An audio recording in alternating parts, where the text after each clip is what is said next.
All right, I want to show you guys how to do a quick art film, okay?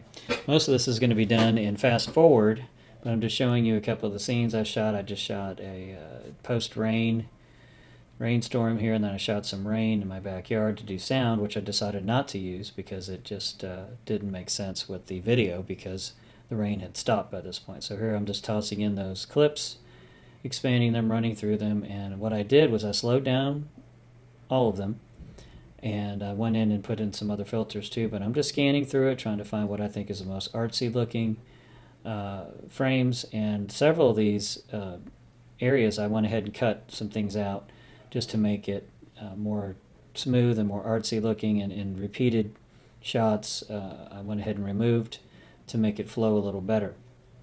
And that leaf was just on the hood of my car, and then I found this nice little drop coming up here in a minute on my hood that worked well, and actually there's some movement inside the drop, which is pretty cool.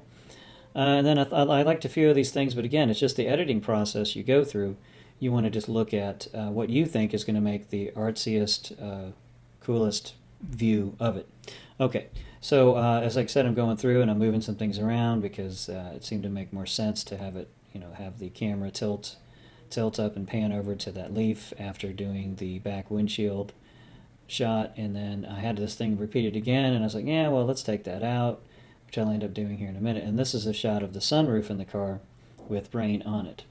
And so I went in and I did some stabilization on a few of these, and also did slow down most of them. And I'm just trying to position it where I think it looks as artsy as possible, and making it fairly short too, because we don't want to hold on to a shot too long. So again, I've removed a couple of frames there, a couple of cuts there to make it move quicker. Now I'm just going in and adding a vignette to most of them. You can see in the bottom right corner of the screen there, I have a vignette filter that I've already created. You can go in and create your own filters too, or just grab the vignette filter and make your changes. You can see I zip those in there really quick, darken the edges a little bit, and now I'm going to go through and do some color correction and look at the difference it makes to amp up the black point for that water. It almost looks like black water, and increasing color saturation for that one leaf that's in there. It's really the only color in any of these shots, which I kind of like. And then I'm amping up the color and all that on the stabilization and sharpness and all that for the top there, the sunroof.